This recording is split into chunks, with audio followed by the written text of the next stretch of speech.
যদি আপোনালোকে 2024 চনৰ ভিতৰত এটা চৰকাৰী ঘৰ পাবলৈ সক্ষম হোৱা নাই, এটা চৰকাৰী ঘৰ পোৱা নাই, তেতিয়াহ'লে এই ভিডিঅ'টো কেৱল আপোনাৰ কাৰণে। আৰু আপুনি আজিৰ এই ভিডিঅ'টো চাই আপুনি আপোনাৰ ৰেজিষ্ট্ৰেশ্যন লিষ্টটো, ৰেজিষ্ট্ৰেশ্যন নম্বৰটো চাব পাৰিব, আপোনাৰ ৰেজিষ্ট্ৰেশ্যন আছে নে নাই সেইটো চাব পাৰিব।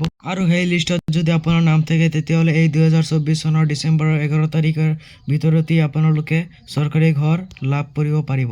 2024 চনৰ ডিচেম্বৰৰ 11 তাৰিখত আপুনি চৰকাৰী ঘৰ লাভ কৰিব আৰু যদি সেই লিষ্টত নাম থাকে তেতিয়াহ'লে।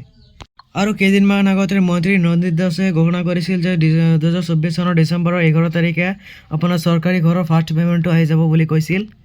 আৰু এই লিষ্টটো আপুনি কেনেকৈ চাব আজি গোটেইকেইটা প্ৰচেছ এই ভিডিঅ'ত জনাই দিম। গতিকে আপোনালোকে যদি এতিয়াও মোৰ চেনেলটো ছাবস্ক্ৰাইব কৰা নাই, ছাবস্ক্ৰাইব কৰি ৰাখক, কাৰণ মই এনেকুৱা ইনফৰ্মেটিভ ভিডিঅ' ৰেগুলাৰ দি থাকোঁ। আৰু চেনেলটো ছাবস্ক্ৰাইব কৰি লওক আৰু ভিডিঅ'টো লাইক কৰি দিব আৰু ভিডিঅ'টো শ্বেয়াৰ কৰি। আৰু বলক ভিডিঅ'টো আৰম্ভ কৰোঁ। প্ৰথমতে আপোনাক কি কৰিব লাগিব, এনেকুৱা এটা ৱেবছাইট আছে, এই ৱেবছাইটত আহিব লাগিব, এই ৱেবছাইটত ভিজিট কৰিব লাগিব। এই ৱেবছাইটত ভিজিট কৰিবৰ কাৰণে আপুনি প্ৰথমতে আপোনাৰ মোবাইলৰ যিটো ক্ৰম ৱেবছাইট নহ'লে আপোনাৰ গুগল ক্ৰমটো অ'পেন কৰিব। অ'পেন কৰি পেলাই চাৰ্চ বক্সত ক্লিক কৰিব। চাৰ্চ বক্সত ক্লিক কৰাৰ লগে লগে ইয়াত চাৰ্চ কৰিব PMAYZ চাৰ্চ কৰাৰ লগে লগে ইয়াত চাৰ্চ কৰি দিব PMAYZ চাৰ্চ কৰি দিব। চাৰ্চ কৰাৰ লগে লগে এনেকুৱা আহি যাব। পিছত আপোনাৰ যিটো ফাৰ্ষ্ট ৱেবছাইট যিটো আছে PMYZF.6FTO ট্ৰানজেকশ্যন চামুনাই নামৰ ফাৰ্ষ্ট যিটো ৱেবছাইট আছে এই ৱেবছাইটত ক্লিক কৰিব। এই ৱেবছাইটত ক্লিক কৰি দিয়াৰ লগে লগে এনেকুৱা আহি যাব। পিছত আপুনি ইয়াত চাই আছে এটা হোম নামৰ অপশ্যন আছে, এই হোম নামৰ অপশ্যনটোত ক্লিক কৰিব। এই হোম নামৰ অপশ্যনটোত ক্লিক কৰি দিব।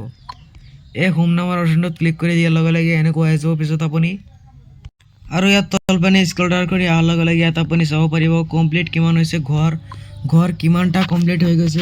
ইয়াত চাই আছে কিমান ঘৰ কমপ্লিট আছে আৰু কিমান টকা ট্ৰান্সফাৰ কৰি দিয়া হৈছে আৰু কিমান ঘৰ প্ৰচেছিঙত চলি আছে, ৰেজিষ্টাৰ্ড আছে, কিমানটা ঘৰ ৰেজিষ্টাৰ আছে ইয়াত লিখা আছে। চবকেইটা চাওক ডিটেইলছ, ইয়াত চবকেইটা ডিটেইলছ ইয়াত লিখা আছে। আৰু এতিয়া আমি আলোচনা কৰিম আপোনাৰ গাঁও পঞ্চায়তৰ যিটো চৰকাৰী ঘৰৰ লিষ্ট আছে সেইটো যদি এতিয়াও চোৱা নাই সেইটো আপুনি কেনেকৈ চাব পাৰিব আপোনাৰ মোবাইল ফোনৰ জৰিয়তে।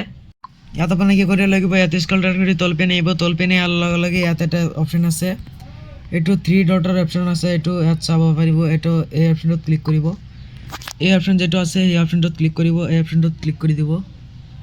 এই অপশ্যনটোত ক্লিক কৰি দিয়াৰ লগে লগে এনেকুৱা আহি যাব। পিছত আপুনি কি কৰিব লাগিব, ইয়াত এটা অপশ্যন আছে আৱাজ ছফ্ট বুলি এটা অপশ্যন আছে, এইটো চাওক আৱাজ ছফ্ট বুলি এটা অপশ্যন আছে, এইটোত ক্লিক কৰিব লাগিব। এইটোত ক্লিক কৰি দিয়াৰ লগে লগে আকৌ স্ক্ৰল ডাউন কৰি তলপিনে আহিব। তলপিনে অহাৰ লগে লগে ইয়াত আপুনি চাওক ইয়াত আৰু এটা 5টা অপশ্যন আহি গৈছে আৰু 5টা অপশ্যন আহি গৈছে। এই 5টা অপশ্যনৰ পৰা আপুনি যিটো এই ছেকেণ্ড নম্বৰ যিটো অপশ্যন আছে ৰিপৰ্ট নামৰ অপশ্যনটোত ক্লিক কৰি দিব। এই ৰিপৰ্ট নামৰ অপশ্যনটোত ক্লিক কৰি দিয়াৰ লগে লগে এনেকুৱা আহি যাব। পিছত আপুনি আকৌ স্ক্ৰল ডাউন কৰি তলপিনে আহিব। স্ক্ৰল ডাউন কৰি একেবাৰে তলপিনে আহিব। তলপিনে অহাৰ লগে লগে ইয়াত লিখা আছে ছ'চিয়েল এডিটেড ৰিপৰ্টছ নামৰ এইটো যিটো অপশ্যন আছে ছ'চিয়েল এডিটেড ৰিপৰ্টছ। এই অপশ্যনটোত তলপিনে এটা 1 নম্বৰ অপশ্যন আছে বেনিফিচিয়াৰী ডিটেইলছ ফৰ ভেৰিফিকেশ্যন, মানে আপোনাৰ এই ভেৰিফিকেশ্যনটো যদি আপোনাৰ ছাকচেছফুলি এই ভেৰিফিকেশ্যন লিষ্টত যদি আপোনাৰ ছাকচেছফুলি নাম থাকে তেতিয়াহ'লে আপুনি ছাকচেছফুলি ঘৰটো লাভ কৰিব পাৰিব। আৰু এই ভেৰিফিকেশ্যন যিটো ডিটেইলছ আছে এইটো নাম থাকিলে আপুনি সম্পূৰ্ণৰূপে ঘৰটো লাভ কৰিব পাৰিব। আৰু যদি এই ভেৰিফিকেশ্যন এই বেনিফিচিয়াৰী ডিটেইলছ ভেৰিফিকেশ্যন অপশ্যনটোত যদি আপোনাৰ নাম নাথাকে তেতিয়াহ'লে আপুনি সম্পূৰ্ণৰূপে ঘৰ লাভ নকৰে।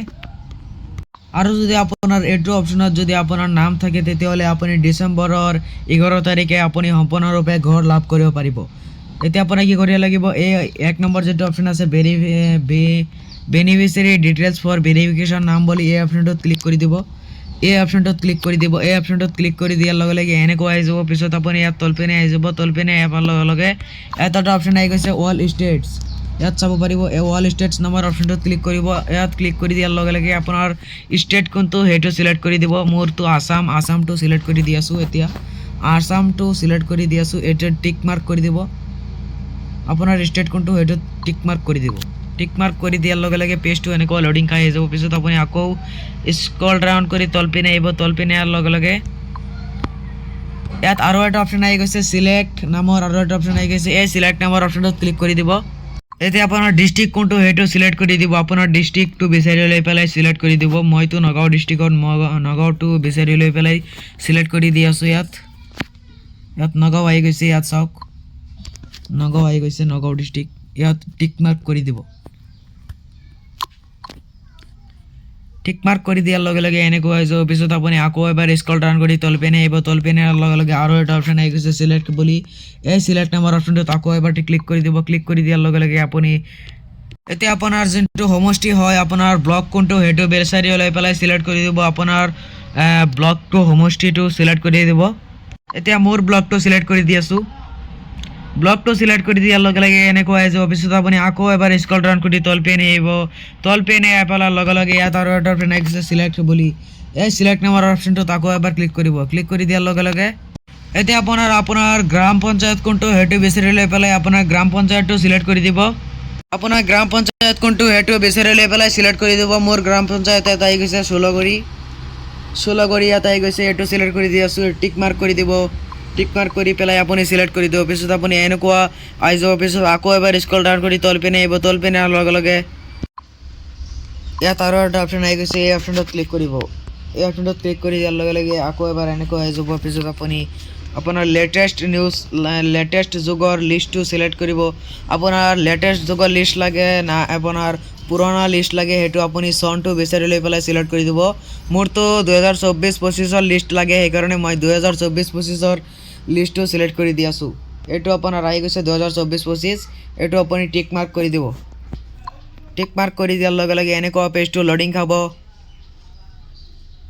এতিয়া পেজটো এনেকুৱা আহি যাব পিছত আপুনি আকৌ এবাৰ স্ক্ৰল ডাউন কৰি তলপিনে আহিব তলপিনে পেলাৰ লগে লগে ইয়াত আৰু এটা অপশ্যন আহি গৈছে চিলেক্ট বুলি এই চিলেক্ট বুলি অপশ্যনটোত ক্লিক কৰিব ক্লিক কৰি দিয়াৰ লগে লগে ইয়াত আপোনাৰ আহি গৈছে প্ৰধানমন্ত্ৰী আৱাস যোজনা গ্ৰামীণ এই অপশ্যনটোত ক্লিক কৰি দিব প্ৰধানমন্ত্ৰী আৱাস যোজনা গ্ৰামীণ অপশ্যনটোত ক্লিক কৰি দিব টিক মাৰ্ক কৰি দিব টিক মাৰ্ক কৰি দিয়াৰ লগে লগে এনেকুৱা প্ৰচেছিং হ'ব পেজটো পিছত আপুনি আকৌ এবাৰ স্ক্ৰল ডাউন কৰি তলপিনে আহিব এতিয়া আপোনাৰ গোটেইকেইটা কাম সম্পূৰ্ণ হৈ গৈছে আপোনাৰ গোটেইকেইটা প্ৰচেছ কমপ্লিট হৈ গৈছে এতিয়া খালি এটা প্ৰশ্ন সোধা আপোনাৰ এটা প্ৰশ্ন আছে এই প্ৰশ্নটোৰ এনচাৰ দিব লাগিব 70 পৰা 80 মানে মাইনাছ কৰিব লাগিব ইয়াত মাইনাছ কিমান হ'ব এইটো খালী ঠাইটোত বহাই দিবলৈ কৈছে এই খালী ঠাইটোত আপোনাৰ প্লাছ মাইনাছ থাকিলে এইটো আপুনি হিচাপ কৰি এই খালী ঠাইটোত বহাই দিব স্কেপচা নামৰ খালী ঠাইটোত ইয়াত আপোনাৰ খালী ঠাইটো আছে এই খালী ঠাইটোত আপোনাৰ এনচাৰ কোনটো সেইটো বহাই দিব ইয়াত আপুনি আপোনাৰ এনচাৰটো বহাবৰ কাৰণে ইয়াত এই খালী ঠাইটোত ক্লিক কৰিব এই খালী ঠাইটোত ক্লিক কৰি দিয়াৰ লগে লগে ইয়াত লিখাৰ অপশ্যন আহি গৈছে ইয়াত আপোনাৰ এনচাৰ কোনটো সেইটো লিখি দিব